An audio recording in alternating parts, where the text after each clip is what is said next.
It's Pipes Drums, and we're really pleased to have our good friend and frequent contributor to Pipes Drums, Colin MacLellan, coming to us from Edinburgh. And just broke the news, just heard from the Scots Trad Music organization that Colin has been inducted, or will be inducted officially, at their gala celebration to the Scots Trad Music Hall of Fame. So, Colin, congratulations on your induction to the Scots Trad Music Hall of Fame. Well, thank you very much. It's a tremendous honor to be inducted into the Scottish Traditional Music Hall of Fame, and a complete surprise to me. Yeah, it's just be an amazing honor. And where do you think this honor? I mean, you've won a lot of awards in your life, and I'm sure you're going to win a lot more. But where does this rank in the awards that you have? I think it's a really, really special sort of thing to get, because it's not just a recognition for playing the pipes or different facets. It's a recognition of your overall contribution to the art of piping and to the culture of music in Scotland. It's not an award made for pipers by pipers, so it's something a little bit wider. So I'm absolutely overwhelmed to have been inducted into this Hall of Fame. Well, that's terrific, and you really have had a lifetime of achievement in piping and contributing to piping. What are you most proud of? It's a multifaceted sort of career, but what do you think? What gives you the most a sense of pride? Well, I think I've been very, very lucky in my background and the places that I've lived, both in Canada and in Scotland, and I've been able to structure my life around piping by design rather by accident, and a large part of that has been teaching.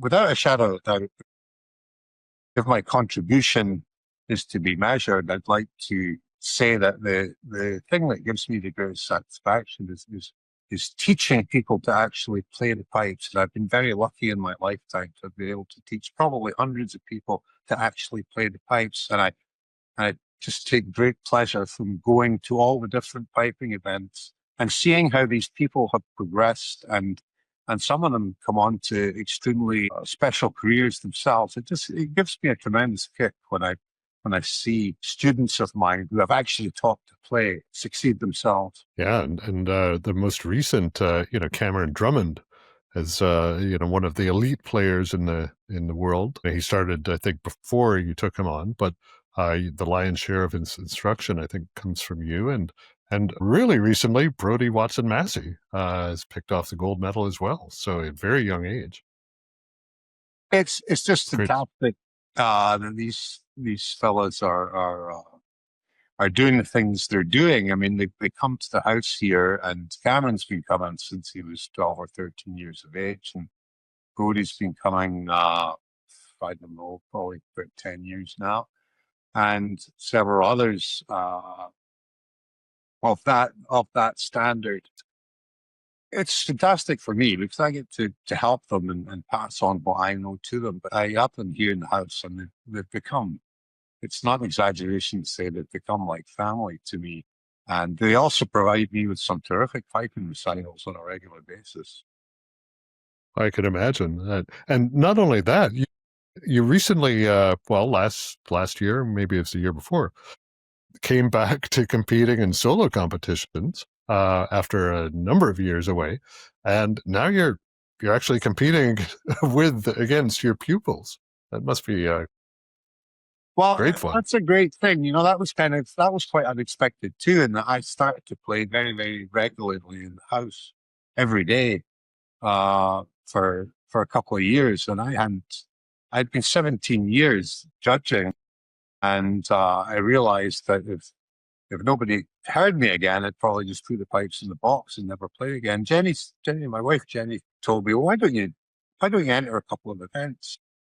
And so I did that, and I started to play in competitions again. I thought, well, I'm just going to play and have a tune and enjoy it. And one of the great things that's happened is Cameron about a year ago was talking to me and said, "Right, boss, are we going up against each other in these formal winners competitions now?"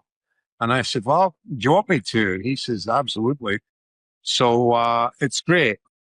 I won't be doing it for very long, and nobody will have to tell me when it's time to stop. I won't be wasting the judge's time. I don't think. That's fantastic stuff. And, looking at the list of inductees in the Scots Trad Music Hall of Fame, it's quite a list of, starting with John Burgess and, R.U. Brown and Bob Nickel and Donald MacLeod and Ian McFadgen and, it goes on and on. For anyone who knows you, you'd be very humbled, I think, to be in that company. It must be something. It's just for me. It's an honor of the greatest degree. My piping heroes are all on that list, and it's a fabulous list of pipers, and even to be thought of as joining that is one of the greatest honors in my lifetime, because I've learned such a lot from listening and knowing from a lot of these great pipers, and so yes, it's just it's a thing that I view as just being one of the greatest things that's ever happened to me. That's terrific. Well, congratulations again. We can look at your career, certainly your performances and winning competitions, your running of pipe bands, the compilation of music, preserving your father's terrific legacy, which we've been honored to do with you over the past few years with the Castle recordings, your formation of the SPGAA, the leadership of the Competing Pipers Association, on and on. We can talk about a lot of things. So, and I'm sure you've got a lot of things to come too. So, congratulations once again, Colin. That's very kind of you, and thanks very much for having me. Thank you. Well, thank you for all your contributions. That's Colin MacLellan. He is going to be inducted into the Scots Trad Music Hall of Fame in that list of pipers and drummers who have been brought into that and recognized for their lifetime achievements. So stay tuned for more from Pipes Drum.